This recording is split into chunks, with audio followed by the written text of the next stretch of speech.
Hi guys, Matt Easton here. So continuing the thinking in the soft, comfortable chair, based on comments underneath the video asking for things I could film while I'm away travelling and don't have lots of swords around, although I do have some swords around, because I always do. And one of the questions, in fact two questions, I'm going to combine two things as briefly as I possibly can in one video, that come up a lot. One is there a Mrs. Easton? I won't address that in this video. But another video that comes up an awful lot, another question that comes up an awful lot is about my job, my daytime job, and secondly about my academic background. Well, I'll deal with the job one firstly and briefly. I'm a finance analyst by day. Obviously I fight crime and international HEMA celebrity by evening and weekend, but during the day I have a very sort of straight-laced job, I suppose, as a finance analyst, spending a lot of time looking at spreadsheets for a international organisation that I won't name. So moving on from that, how did I kind of get to that point? Well, through various kind of avenues I won't go into because it's fairly boring.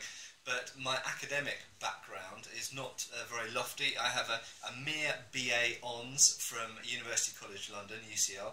I graduated from in the year 2000. I was actually at UCL for 5 years, although I changed degrees. So I studied at A level, which is the what we study in the UK, age 17 and 18, and do exams at age 18. I studied medieval history, art and physics. And which is a fairly strange mixture, as some of you will probably realise.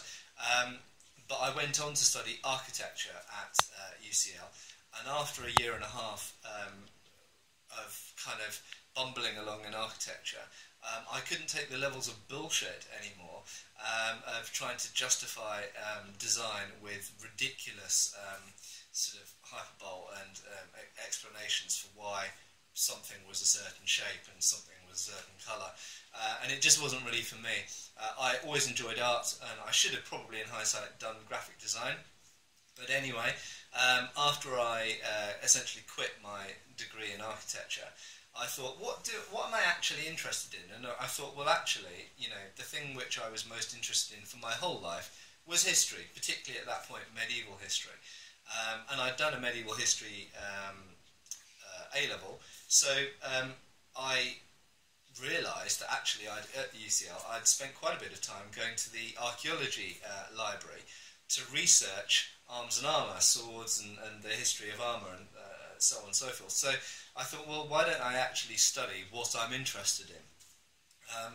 Now, trying to keep this video short, I absolutely loved studying archaeology. I specifically did medieval archaeology combined with medieval history, which is a particular degree. I don't know if UCL still run it, but that's what I did at the time. So I did a few courses in the history department and most of my courses in the archaeology department. And I had to study everything from the Romans through to the late medieval period, with a particular focus on the migration era, because it just so happened that a number of the lecturers and tutors at UCL were focused on the Anglo-Saxon, basically from the migration era through to the Viking era. So that wasn't what I primarily had to study, but in the third year you get to specialise more, and I did my degree dissertation in the development of the coat of plates in the 13th and 14th centuries. So for me it was perfect, because I got to study exactly what I was actually interested in and write about it, and undoubtedly that has laid the foundation for my HEMA career since, and of course this video channel and writing articles for publications, and maybe, you know, to a degree having the confidence to work on books and that kind of stuff. So in that sense it's been invaluable to me. However, I only actually worked as an archaeologist after I finished my degree. I only worked as an archaeologist, I think it was for 2 months. I pretty much figured out that by the end of my archaeology degree that I didn't want to be spending my life digging holes and getting paid very little money for it.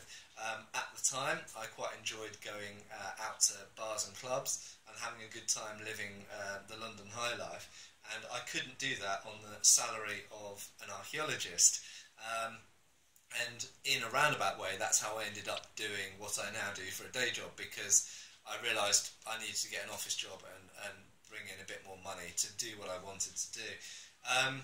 So very sadly, I loved archaeology. I didn't really want to be a field archaeologist. I kind of wanted to move more into the field of working in museums, which is something I did have interviews for.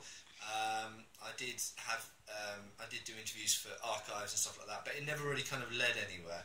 And I ended up just kind of ambling into the career that I now have.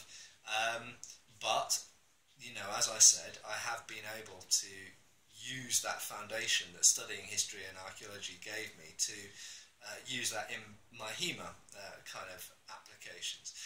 So there we go, that's how my academic life and career kind of panned out. It didn't pan out at all how I planned, but I'm 38 now, and a lot of my friends, some of whom have been very financially successful, some of whom have got careers that don't necessarily pay a lot, but they love what they do. Other people hate what they do.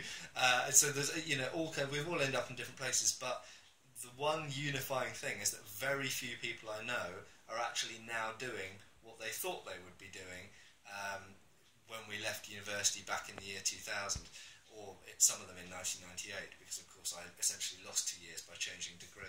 So, so there we go. I would say for those of you who are kind of, you know, high school or university age, you've got to find your own path. I can't tell you what to do and what to study. I studied what I was interested in, and that has led to some good things in my life, but I didn't study something that led on to a career, and so, you know, that's been harder for me in some senses, because I've had to find something that I could do as a day job to pay for my hobbies and interests. And who knows where I'll be in 10 years' time. Maybe I'll be running this channel full-time, or maybe I'll be a part-time HEMA teacher, part-time YouTuber, or maybe I will be running a museum of tanks. Who knows? Cheers, guys!